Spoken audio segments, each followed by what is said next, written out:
Assalamualaikum warahmatullahi wabarakatuh. Shalom, salam sejahtera bagi kita semua. Om Swastiastu, Namo Buddhaya, salam kebajikan. Selamat sore teman-teman, kembali bersama saya Maudia Yunda yang akan menyampaikan informasi menarik dari rangkaian kegiatan Presidensi G20 Indonesia. Teman-teman, berlangsung sejak 1 Desember 2021 hingga 30 November 2022, Presidensi G20 Indonesia memasuki 1 tahun pelaksanaan, di mana forum kerjasama 20 ekonomi utama dunia ini adalah kesempatan pertama kali bagi Indonesia dan baru berulang 20 tahun kemudian. Lahir di tahun 1999 sebagai respons atas krisis ekonomi dunia pada tahun 97-98, G20 bertujuan untuk memastikan dunia keluar dari krisis dan menciptakan pertumbuhan ekonomi global yang kuat dan berkelanjutan. Diawali dengan pertemuan Menteri Keuangan dan Gubernur Bank Sentral, G20 telah berkembang untuk membahas berbagai bidang pembangunan, bahkan mulai menghadirkan kepala negara dalam pertemuan konferensi tingkat tinggi atau KTT sejak tahun 2008. G20 sebagai forum internasional yang fokus pada koordinasi kebijakan di bidang ekonomi dan pembangunan, G20 merepresentasikan kekuatan ekonomi dan politik dunia. Dengan komposisi anggotanya mencakup 80% PDB dunia, 75% ekspor global, dan 60% populasi global. Anggota-anggota G20 terdiri atas 19 negara dan 1 kawasan Uni Eropa. Teman-teman, kini dunia dihadapkan pada krisis multidimensional. Akibat belum sepenuhnya pulih dari pandemi COVID-19 yang diperparah juga dengan lonjakan harga pangan, krisis energi, dan ketegangan geopolitik. Hal ini yang membuat langkah menuju pemulihan bersama menjadi semakin menantang. Tetapi G20 sebagai kumpulan ekonomi utama dunia memiliki potensi dan kekuatan untuk mendorong pemulihan dunia. Masa pandemi ini juga menunjukkan bahwa tidak ada negara yang bisa sendiri menghadapi krisis yang besar. Ini yang menjadi landasan dari tema Presidensi G20 Indonesia 2022 mengusung semangat pulih bersama dengan tema Recover Together, Recover Stronger. Indonesia mengangkat tema ini dengan melihat bahwa dunia yang masih dalam tekanan akibat pandemi COVID-19 dan diperlukan suatu upaya bersama yang inklusif dan berkelanjutan dalam mencari solusi pemulihan global.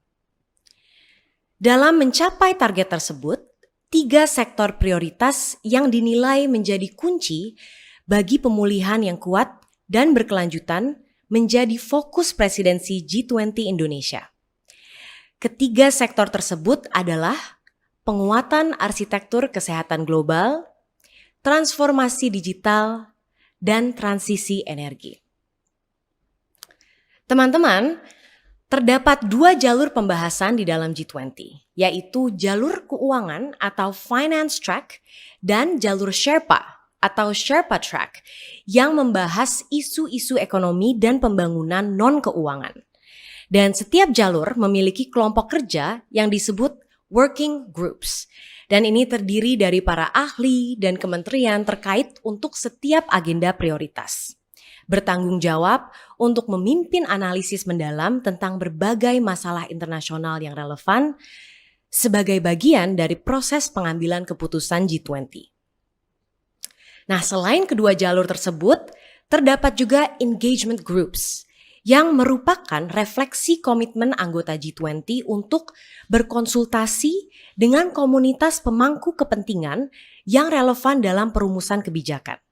Dan setiap kelompok engagement group ini memiliki peran penting bagi pemulihan global, terutama melalui gagasan konkret dan rekomendasi kebijakan yang tepat sasaran untuk para pemimpin G20. Dan adapun kelompok-kelompok engagement groups terdiri dari Business 20 atau B20, Civil 20 atau C20, Science 20 atau S20, Think 20 atau T20, Labor 20, L20, Women 20, W20, Urban 20, U20, Youth 20 atau Y20, Parliament 20 atau P20, dan terakhir Supreme Audit Institutions atau SAI20. Sampai dengan bulan Oktober 2022 dalam rangkaian kegiatan utama Presidensi G20 Indonesia telah terlaksana 187 official meetings atau sekitar 95%.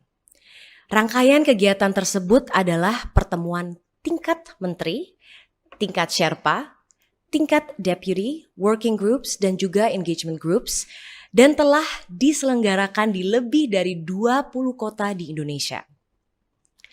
Kegiatan Presidensi G20 Indonesia akan mencapai puncaknya pada KTT G20 di Bali pada 15 dan 16 November mendatang.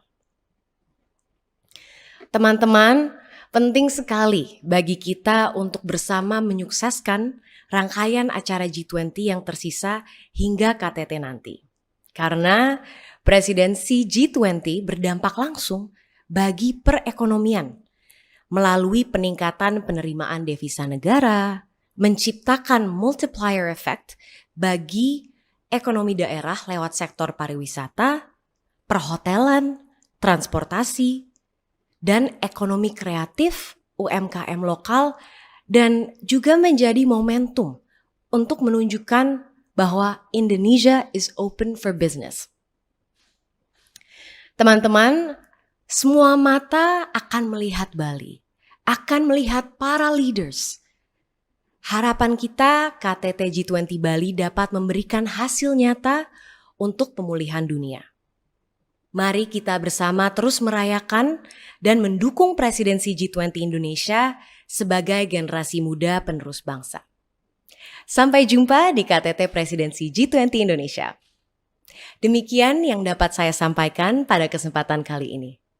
Wassalamualaikum warahmatullahi wabarakatuh. Rahayu, Om Shanti Shanti Shanti Om. Semoga Tuhan memberkati kita semua.